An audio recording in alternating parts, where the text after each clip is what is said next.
Welcome to Rewriting the Narrative, an original podcast series produced by the Council for Exceptional Children. I'm Ben Tillotson, 2026 President of CEC, and today we're excited to have Dr. Andy Jacks and Denise Zervoudis with us in partnership with the LEAD IDEA Center. Before I introduce our guests, I want to tell you a bit about the LEAD IDEA Center. The LEAD IDEA Center provides knowledge and professional learning services that help leaders fully realize IDEA's opportunity to enhance services and improve outcomes for children with disabilities. Leaders in the Field is a national community of early childhood and pre-K-12 leaders who collaborate with the center to shape IDEA implementation by sharing real-time insights and helping bridge research to practice. Their ongoing input ensures the center's products and services meet the evolving needs of leaders supporting children with disabilities. Dr. Andy Jacks is the principal of Ellis Elementary in Virginia, and he is a part of the LEAD IDEA Center's Leaders in the Field. Dr. Jacks earned his doctorate from Virginia Tech, where his research focused on reducing and eliminating exclusionary discipline for students with disabilities. As you will hear from him, you'll understand why he's been featured in the Washington Post, Principal Magazine, and Education Week, as well as receiving prestigious honors such as a nationally distinguished principal. We're also excited to have a teacher from Ellis Elementary with us today as well. Denise Zervoudis is currently a special education level 1 resource teacher and special education team lead at Ellis Elementary. She has over 15 years of teaching experience and holds a master's degree in special education K-12 from George Mason University. So welcome to the podcast, Andy and Denise. Starting out, let's have you guys share how you two met. Yeah, thanks for having us on. We've been together for so long. We've been for years and years. We have known each other and collaborate. No, we met last year. So both of us are new to Ellis as of last year.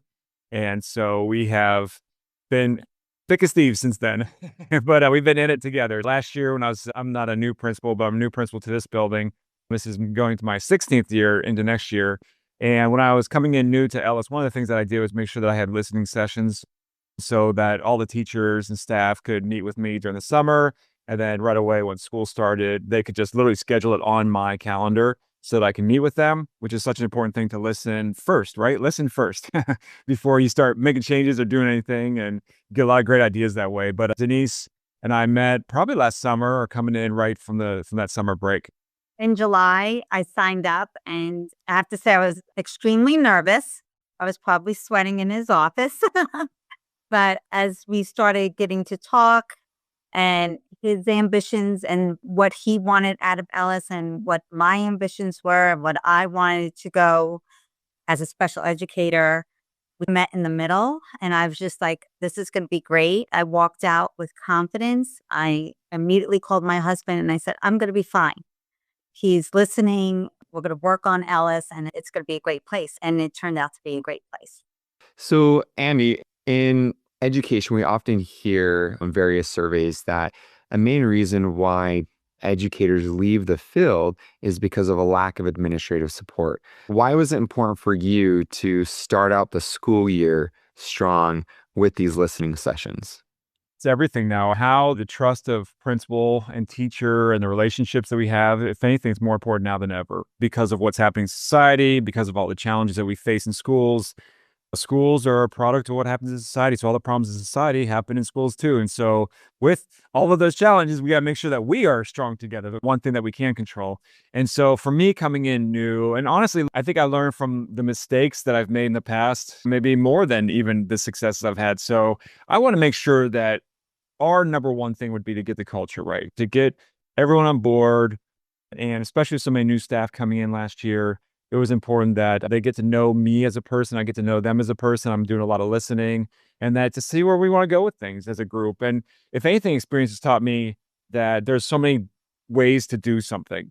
And if I can tap into those ways that people want to do that or have some ideas that they have, for me, I have to be open to that. And I am, because like I said, there's so many different ways to do it. So it's not like only my way or only one way has to be that way. It was super important to start off right away with listening sessions and getting people together. And we did get-togethers. The first day the teachers all came back, we did a surprise field trip to the Varhese Space Center to look at the space shuttle since we're the explorers. So even we didn't have a meeting. Like we were literally like, all right, we're here.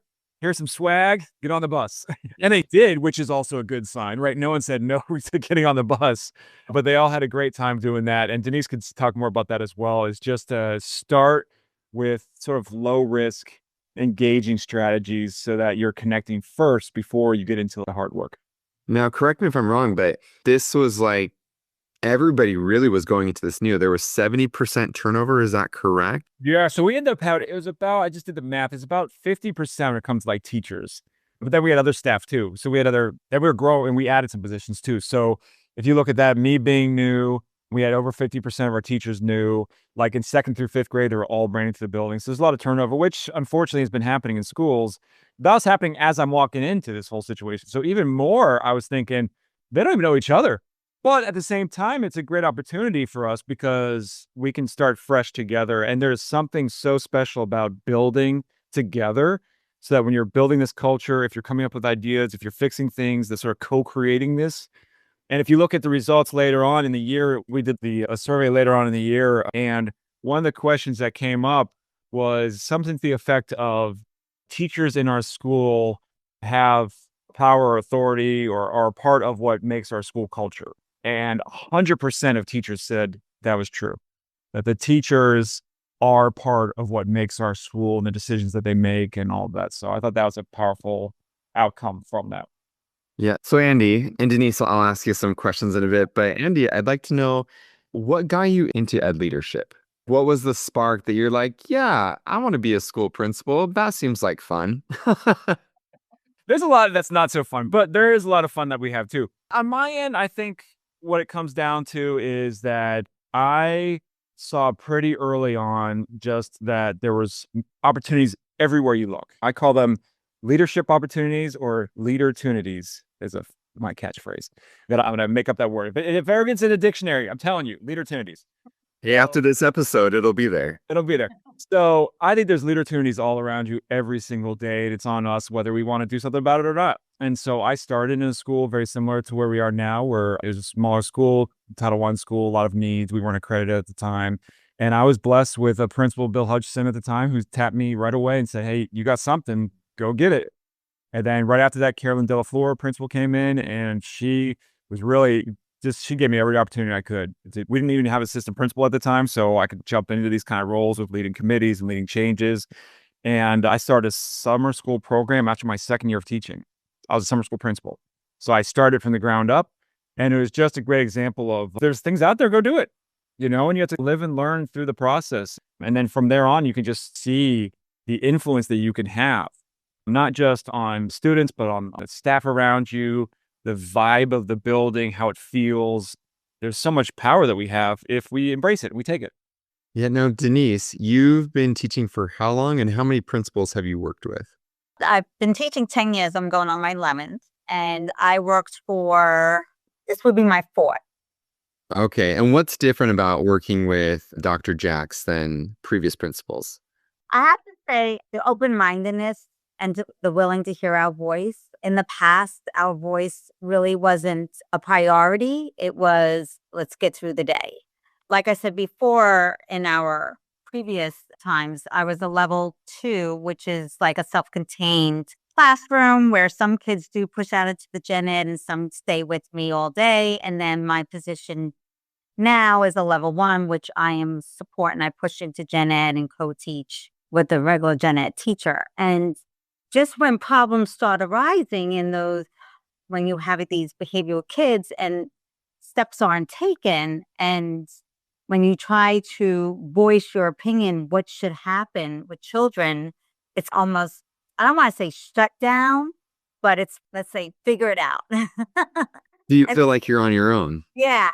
And so with Dr. Jacks, he was very open-minded and listened, because who really knows the student?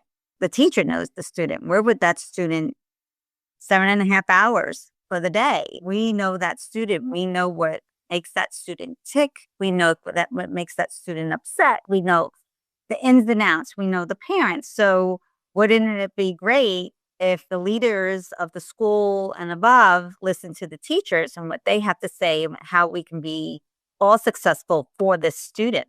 That's the bottom line, is we want the student to be successful and to adapt to general population, be accepted in the general population. And then, Andy, what intentional things do you do throughout your day to communicate to teachers that you are in this together with them, as opposed to you're just their superior? You have to get to know the individual. You have to have actual relationship with them. And that means that you're talking to them a lot. You're visiting their classroom. I think one big thing is, do you know who their students are? Do you know their students by name? But do you have a relationship with their students? Because in a lot of cases, I think if a teacher feels like you don't care about their kids, you don't even know who their kids are, that right away is like a red flag for a lot of teachers. And so trying to just build that relationship with the students as well and get them included as many things that are appropriate for them. And then ultimately be responsive. If they call you on the radio and you don't come and you keep not coming, then that's a problem, right? And whether it's you or your assistant principal or you're part of your team, whoever's coming to help, that you're coming to help. And then when you come to help, what do you do? And so I can tell you what doesn't work. It doesn't work if you're going to blame or shame the teachers in any way, or make even them feel like, sometimes you may say something where you don't mean to do that, but the teacher may feel that way. So it's not just about what I say, it's about like how it comes across. And you got to think too, especially if teachers are asking for help, they're in a little bit of a crisis mode. And so anxieties are higher, stress is higher. So then one of my things I try to do now more than ever is just reduce anxiety if I can. Okay, what can we do to help? You need a break. Can we provide more assistance? Like Denise was saying, what are your suggestions? Do you have suggestions? Sometimes I come in with a teacher and say, okay, what role do you want me to play right now? Do you want me to give you ideas to fix things, or do you want just like support in general? Do you want to vent? What's that thing? Do you want to collaborate more? Do you want to go visit another classroom to see what that looks like? And I think 9 times out of 10, teachers have next steps that they want to take. And so one thing I'm trying hard to do as I go in my career is, like Denise said, just really listen to what ideas they have and see where they want to go with it, and not automatically assume that they don't know anything or they don't have any ideas and just you're coming in, I know what I'm going to do right now, because you could just add more stress to the situation. But I feel like that's good teaching, because that's what we teach our students, right? When we are just barking orders at students, telling them what to do, as opposed to when we include them as part of the process, right? That problem solving, and we say, hey, you have a problem. What suggestions do you have? What were you intending to do in this situation? And I know as a teacher, when I've approached it that way and I've included my students in the process, I definitely have more buy-in. Students are more motivated to learn. And so, Denise, when you have a administrator who values you and who's willing to listen to your thoughts and your ideas and include those in the practice, how much more willing are you to do the hard stuff? Oh, 100%. If I have the support and they're actually listening, I'm going to give 100% or more into my job. That's what I do, because I want what's best for the students. And then me personally, it's gratifying for me as well, is I'm giving it my all. And then I see the success, even if it's on a test, the end of the year SOLs, or just a light bulb all of a sudden goes off on a student and says, I got it. Doesn't even have to be like a numbers test. And that to me speaks volume. And all my hard work and that little light bulb goes off, I'm happy. Yeah. And as a special education teacher, I think sometimes we can feel. I presented at a conference one time with some colleagues, and our title was "No One is an Island," because sometimes we do feel very isolated. We might be the only special education teacher in our school, and especially some of our members in other countries, they might only be the only special educator in the whole area. And so how important is it for you to have an administrator who is informed and educated on special education best practices and policies? It's extremely important, because if they understand disabilities and go through the process that we're going through, they could see the struggles that we have. They could see the anxieties we have. They could see the great moments we have, understanding the rules, understanding all the process of how do kids even become eligible for support. Just knowing that we're making the right decisions for this child, just understanding all those little parts makes us feel as an educator better, because then it's not like we're going in and saying, why aren't you getting this? Like, why don't you understand where I'm coming from? Because they do understand all those little parts and they feel it. It makes a huge difference. And Dr. Jacks has a lot of background, his personal life, and just going through all the positions and leaderships that he's had, learning from mistakes and bringing on new outlooks. It helps as me and the whole staff here. Dr. Jacks, give me some scenarios in your school where there's maybe a situation where a general education teacher is struggling to maybe include a student, or maybe there's a behavior. What things do you do to support them? First thing is you got to meet in a way that's timely for them, but also in a way where they can process it, right? Sometimes we're right in the middle of it and it's like heated and we can't process things. So you got to find when's that good time to, okay, when can we meet? So we're in good headspace to figure out what to do next. And then it just very much depends on the root causes of what's going on, right? Why is the behavior happening? What's the student trying to communicate through this? What kind of supports and accommodations can you put in place? Is this something that we solve through direct intervention, or is this more of a support kind of thing? Like sometimes I've had kids that need more breaks. They need naps. Teacher may need a nap. Principal may need a nap. It could be a lot of different things. So really it's what root causes, why is this happening? And frankly, here's where I would start is, are we doing the things that we say we're doing? So the fidelity piece. I think that is such a critical component, is that so many times we're trying to add all these new layers of interventions or ideas or accommodations, all these things, but we know what, we're not doing the things that we said we were to do in the first place. So are we giving those services like we're supposed to? The list of accommodations, are they getting them on a regular basis? The interventions, if they're supposed to do like a check-in, check-out, are they actually getting that every single day, and how effective is it with that person? So even little things like having some accountability systems for yourselves and a shared accountability, not like principal accountability. I hate having to do that. And we only do that at times because we want to make sure that we're ensuring certain things are happening. But ultimately, if we have a shared accountability, so Denise can hold me accountable, I help hold Denise accountable, we help hold each other and other staff accountable, so that if we're going to do something, we actually do it. And I think a lot of schools fall apart right there. And we keep trying to add, put more on the plate that we don't have time for. But sometimes we need to go back to the basics. Yeah. And correct me if I'm wrong, though, but you also will sometimes go into the classrooms and really model for teachers. Yeah. So even this year, again, that's why, if you have a great relationship with a student, it's the same thing with a teacher. If you have a great relationship with a teacher, you could do so much together.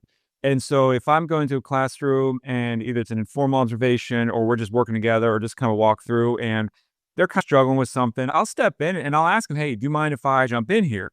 And they're like, yeah, go for it. So then I'll jump in, whether we're doing some reading stuff this year, a new reading curriculum, I'll jump in, try to model that. Or if it's a student like management thing, I'll help organize the class or just explain, okay, I see what you're doing. It's awesome. You're trying to do this cooperative learning structure and you're numbered heads together. They were doing something like that this year. And I was like, okay, let me show you a different version of what that could look like. The pace of it, how I call on students, how I interact with a student, or maybe it's a more behavioral thing like a student is calling out or making noises. I'm thinking of a specific class. And I'd show the teacher, okay, instead of yelling that student's name across the room and losing that integrity of the student, how are you going to walk over to the student, go real calmly and real quietly, go right to that student's ear and be like, you need to knock that off. Like, you can still be very direct and you can still call out the student, because what the teacher doesn't want to hear is let the student do whatever they want or don't address it. But a lot of times they don't quite get what you're saying. So if you can model that and say, okay, then afterwards you can say, okay, do you see what I did there? Let me tell you why I did it that way. And then why don't you try that? And yeah, because I'll tell you what, if teachers don't see you doing the work with them side by side, then they don't really believe that you even know what you're talking about. And especially with all this new staff, yes, I have experience, but that's out the window as soon as you start the job, because they have to see you doing that experience that you have. And so for me, getting visible, getting out there, and for principals, a lot more fun too than just in your office. The class meetings as well. You did the modeling of the class meetings. Yeah, like class meetings. So that's something we're trying to incorporate school-wise, having class meetings. And so in one of our grade levels, it wasn't just me, but several of us decided to, we're all going to take a class and we're going to meet every day with that class and establish those class meetings so that the teacher then could learn through what we're doing and then eventually take over, which is what they did. So we would just divide and conquer. And literally, we would, again, talk about shared accountability. Like we met in the hallway, the three of us. So it's like Miss Norris, our ITC, our instructional technology coach, and Miss Taylor, our IB coordinator, like three of us would grab each other and be like, all right, let's go. We're going. And to make sure that we were all going at the same time. And then we'd go to the different classrooms and then we'd sit. And so I'm sitting on the carpet with this class. I'm on the floor, just like the students. And we go through and we first do the introductions every day and greetings, with elbow greeting or whatever. And then we talk about what's your favorite this or what experience did you have on that, and making sure that every single student felt included. And in this case, the one class I was doing this with was also students who were for the first year ever fully included in regular education. So we had students that were self-contained classrooms, autism classrooms last year. This year, they're fully included. And here I am at the beginning of the year trying to lead these class meetings, not just for those students, but talk about the impact that you can have with those students when you're trying to model how students should talk to each other, how they should be kind to each other, show empathy. And then that just creates that much more supportive environment for those students as well. How do you overcome the fear? Do you ever feel inadequate or you don't know what you're doing, but here you are, the principal administrator, and you're in charge and you've got to help lead and guide and direct? What do you do in those moments when that fear creeps up? The first thing is to realize that you don't know. Just figure it out. Half this stuff, there's no real solution to. I guess that's part of it too. Is I think most of the problems we have, there's no, this is what you do. I think all of it's a hybrid mix of hot messes that you're trying to figure out, right? And part of it is, I think, just knowing that you need to expect the hot mess. You got to go into your day knowing that it's going to happen, right? You're going to have behavioral challenges. You're going to have these classroom dynamics. You're going to have teachers that are just have a horrible day just because that's life, right? We all have those moments, I think. And I think the biggest thing is like just expecting it to be hard and rough. And then when you're getting these situations, just realize that we got to figure it out together. I don't know. And I have said that a million times where it's, I don't know. I don't know. And it's weird because sometimes you go in as a principal, there's so much pressure that you have to have all the answers. You feel that way. But I don't think other people feel that way. Like, I don't think teachers expect you to come in and know every single thing, what to do, and this are the steps. I think they just want a partner, right? I think they want someone along the journey with them to figure it out. So if I don't know, I just say, I don't know, man. Let's figure it out. Let's figure this out. Do you want to try this? Do you want to do that? Do you want to get some help? Let's brainstorm together. Yeah, but there are plenty of times, especially schools are dealing with very challenging behaviors that are hurting people, frankly, and behaviors that are very disruptive. And I think those especially, I feel like I really struggle internally because on one end, we have to support the student and we have to make sure that the student is getting the appropriate education that they deserve and they're entitled to. On the other end, we got to make people safe. Teachers can't get hurt, staff can't get hurt, other students can't get hurt. And so I think the balance of that is probably one of the hardest struggles that principals face. Yeah, and I would say you're doing a great job of helping to support your teachers because I know when I feel safe and when I feel supported, I make better decisions. I make safer decisions, not only for myself, but for other people. So, Denise, Andy kind of said teachers don't expect principals and administrators to just have all the answers. They really just want that support. Would you say that is true? I do agree because when he was saying, I don't know, at our leadership meetings, a lot of times he goes, I don't know, let's figure this out. So we're all staring at each other and we're like, okay, do we start suggesting? And then we realize we do. We start suggesting, we start brainstorming, and then all of a sudden we're all volunteering for something to get the job done. That's what happens in our leadership meetings. It's basically, we don't know, no one knows, and then we just start talking. And then we start volunteering to get it done. It's been like that since day one of our first leadership meeting. So, if you were to describe what it feels to work at this elementary school, what would you say? It's amazing. First of all, this is my first small school. Usually I've been in larger schools, and I love the small school. Everyone gets to know each other. It is a true community, and not just the staff, but the kids, the parents, they're all buying in now. And just the things that we did for the parents. We did a parent resource once a month, but twice, 2 days out of the week, one for the lower school, one for the upper, like K-2, and then 3-5. And the parents would come and we would help them understand what their child is learning in the school so they can help them at home. So we were doing those parent resources, the bingo night, the movie night, the heritage night. And each event got bigger and bigger because the parents are buying in now and they see that the staff is there 100%. They see Dr. Jack's there being 100%.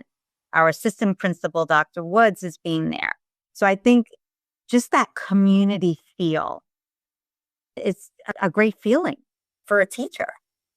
And it started from the very beginning, right? Because he took you on a tour of your community. Yeah, we went to the Air and Space Museum, that was amazing in itself. We all get on a bus. We don't know each other. We're like looking around, what's happening? And then we had to do a scavenger hunt, didn't we? Yeah. And we had to go around the whole museum and take pictures. And one was to do some acrobatic thing. So here I am, my two fellow teachers holding me up in a handstand on a bar, and we take a picture. It was just fun stuff like that. And I didn't know these teachers. We didn't know each other. And we're going around and we're trying to find all the things in the museum and having a blast and learning about each other. It was great. Yeah, then the other tour we did was the bus around the neighborhoods. So we had the bus drivers that are actually our neighborhood drivers take the whole staff, and we went to all the things, right? And we even told the parents, hey, we're coming through. If anyone wants to wave, you can wave at us. And so I get on the mic on our bus and I'm asking the bus driver, okay, tell me, because I'm learning this. I know the area in general, but trying to know the exact neighborhoods and everything for our school. And I'm getting on the mic and trying to be like that Disney cruise ship or something that speaking about, oh, here on the left is this and here on the right is this. And then later on, Christy, our ITC, she made them into posters and then put like motivational sayings for the testing later on. It was like, I believe in you, or got this. And with that same picture of me, like holding a microphone, like at the front of the bus. It's funny. That's so wonderful. I think about, I've had various administrators and principals as well. And this idea of community that you're creating, right? It's an extension of their home lives. Really, they spend so much time at school. It should be. And so to create that same sense of community where you're partnering with families, and you're providing them resources, and correct me if I'm wrong, but do you have a high ELL population, right? English language learners? Yeah, we're Title I plus. I call it so we're like 70% English learners. And so we have challenges with trauma as well with kids and situations they're going through. So to your point, we want to make sure that this is the safest place that we could possibly provide for them emotionally, physically. And I think part of what helps it be safe for students is if we feel that way for ourselves. Teachers this year, it has gone really well. And their feedback from surveys is one thing, 92% principal trust, 92% satisfaction, 100% teachers play an active role. We went from 50% retention for teachers to 84, almost 90% retention. And so you see the results of that. And so people will say, thank you for this, thank you for that. And I say, thank you. No, because I tell them all the time, I need this just as much as they need this. I'll be very clear. Anyone listening, principals need and they want their own emotional well-being to be good as well. And I want to come to work and feel just great about what I do, about the people around me. I want to joke. I want to laugh. And one of my undercurrent motivational things every single day is to laugh every day. I said, I'm going to come into this job and I want to try to laugh every single day. Something fun. And whether it's right next door, my finance specialist, Mr. Ennis, we're all joking about something or anyone. And so I think keeping it light, the job is hard. The work is hard. We need to keep some things light. And that has been this undercurrent so that we can make sure everyone just feels happy and safe and in it. And so you see the intangible results. We started the year doing assemblies every week for students, weekly assemblies. We were doing quick teacher meetings every week, like 15-minute get together, one topic out. And I asked them, all right, I want you to go with me. I'm going to try this for the first quarter. We're going to do weekly meetings, which is crazy for a lot of people, right? But quick. It's the same amount of time, a monthly meeting versus short weekly one, same kind of time. And they wait with it. And then I said, okay, end of the quarter, do you want to keep this up or do you want to go back to regular? And they said, let's keep it up. I think teachers are okay with you trying something. If you say to them, hey, I want to try something. Can you go with me on this? And I promise you, I'll ask for your feedback at some point to see if you want to continue it. And I think that really worked. But then the intangibles, feelings, things that come out is like we did assembly for like state testing to motivate them. So what we did was I said it, and I think this loose type thing where I brought this idea up to the staff and I said, hey, I want to have a meeting where I want to propose some things. I want to do something. I want to make testing fun and motivational. I don't want to just go into it. We got to do the best we can for these kids. And what do you think about X? What do you think about doing an assembly where we dress up like aliens versus astronauts in this whole thing? And before you know it, like Denise said, I'll do it. I'll do it. And I had people say, I'll do it if she does it, right? And then calling each other out, you're going to do it too. And so we had all these teachers dress up in inflatable alien outfits and inflatable like explore space astronaut outfits. The aliens were the ones like trying to distract them, and the astronauts are the ones trying to like study and do the right thing right in front of all the kids. And then before you know it, we got music on, the kids are dancing with the teachers and all the good stuff. That's so awesome. What a fun school to be a part of. I took down that note that should be a goal of mine, that every day find something to laugh about at work, because it can be hard at times. And Denise, when we talk about, how do we build leadership capacity? How do we build those skills? Do you feel more confident in your ability to step up and be a leader because of your experience with Dr. Jax and seeing how he leads? Absolutely. Being at the school, I've taken on a few leadership positions, but having the role model is great because it's guiding me how to be a really good leader. And it's funny that he says you got to laugh because I just had the 2 new hires for special education next year. And I met with them before the school's out just to go over PD things and just to relax and don't have this high anxiety on the first day of school. I said to them, you have to laugh. It's funny they say that because I always say you got to laugh. If you don't laugh, you're not going to be happy, So, and I said this to them as they were walking out, just remember to laugh.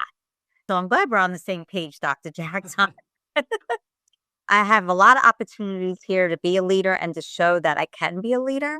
And after this first year, I'm ready to even take my leadership to another level and really just be the best that I can be at that. Just on this note about Denise being a leader is one thing I think schools have to watch out for is to make sure, this sounds obvious, but it's not always the case, that special education teachers have a seat at the leadership table. I don't think that always happens. I think in a lot of cases, you have certain roles that tend to be in those rooms a little bit more than others. And because of a lot of times, frankly, how busy special education teachers are, they are not always included in these things. But when you talk about the needs of special education services, students, teachers, and how that plays into how the school runs, it could be how we have events or how we do dismissal or how we do anything. If they don't have a seat at that table, you're missing such an important insight as to what our most vulnerable students need. And I think that's one thing I really want to hit hard. And that's why, like when Denise is talking about jumping and doing things, the first step is she's there. I want to make sure she's there, but then she also makes sure she's there. She puts herself in this leadership position because she knows how important her role is for us. And thank you so much for sharing that and bringing that out. Almost every student needs support, right? Whether they are identified with a disability, they're on a 504 plan, every student needs some level of support, right? And Denise, what is the impact, this culture, this community, this climate of leadership that's established at your school? What is the return on investment and the impact that you see in the students? I think because what I see is all the leaders and the teachers bought into Ellis because we were new. And so in turn, the students felt that. Because if you didn't buy in and the whole community and what Dr. Jax was trying to do and build relationships, I don't think the students would have felt that. And so the students did feel that. The teachers here went full force with the students, building those relationships sending out newsletters every week, communicating to parents through school status. Even myself trying to communicate, I was wondering how I'm going to communicate with mostly Spanish speaking parents, but we have school status that translates, and I would try to communicate once a week to the parents. Just having that buy-in, and then the kids feeling that and building those relationships and building that trust with the students and then with the parents, it made our job actually a lot easier to lead. And the growth of the students, it showed. And I think it's important that everyone, again, one of those things you assume happens, but we do feel it here, which is that, of course, these are all of our kids, right? And so it's not like it's either a student with disability or not, or it's an English learner or not. It's like we're all jumping in wherever we can to help in these circumstances. And when new team members come on board, like Denise is trying to do, because we're growing our staff for special education to have smaller student ratios, which is great. But if we have a new counselor that started Allison this year, and it wasn't like, all right, sit back for a while, we got this. It was like, no, you want to do something, let's go. And if I see someone that's like running like she is or like Denise is, you feed them. What do they need? Do they need resources? Do they need money? Do they need inspiration? My job is to give them whatever they need to be successful. And so you just feed that. But the result with the kids are in special education for reading alone, we had a 19% increase on grade level for K2. And then for 3rd to 5th, we had a 25% increase on grade level. And so significant change. Even with a very challenging, potentially academic population, huge gains. That's wonderful. Kids really see the trust, and they wanted to work for you. When I walked in the classroom, even if they wasn't my student on my caseload, they all were like, Mrs. Z, can I work with you? And I'm like, sure. I was like, I just spread myself around because that's what they wanted. And it showed. It was a positive outcome. Yeah. I could talk to you guys again and again. There's so many wonderful things to extrapolate from this, and I could pick your brains again and again. But we're close on our time, and I do want to end with a final question for each of you. Who is an educator in your life who has had a positive impact? I'll say this. I've had so many, and I'm going to answer without answering too much away because I want to make a point out of this is right now, I have so many people around me that are making a positive impact in my life at the school, and I cherish that. And they all do it in their own kind of unique way. But I want to really double down what I said earlier is that principals are only as good as the staff they have around them. And we can be in such a better headspace when we feel supported, but also within the team. And people like Denise and so many people around here, I think it makes such a big difference. Looking backwards, all those people along the way help you. And it's too many to name just one person. I can say this, though. It's a fascinating trend is I still have teachers that are connected with me that I went to school with when I was a kid. And those are ones, I think those are so fun. Miss Davis and all them, Miss Bretton, they're all still cheering me on Facebook. I always get that. If I post something about school, I have like my own elementary teachers that are like, I love what you're doing, keep it up. And I'm like, oh man, that makes me feel so great. That's cool. What about you, Denise? There's several, and I'm actually a career switcher. I was in the business and then went into education. There's a lot of people that molded me all the way through. I have some really great friends that helped me in good and bad situations in my job and showed me ways to just grow.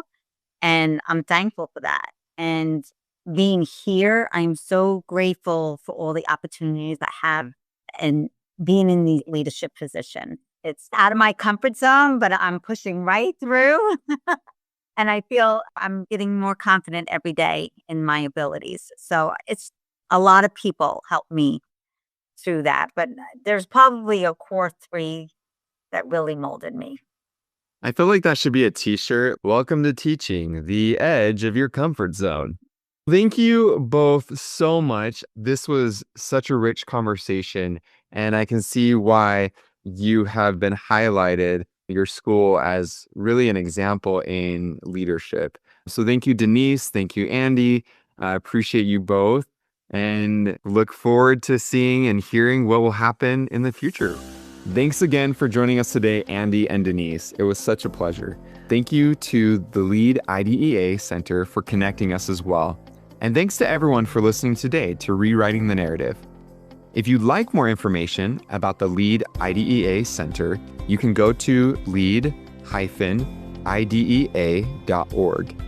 Join us each month as we continue our conversation with key voices in the world of special education.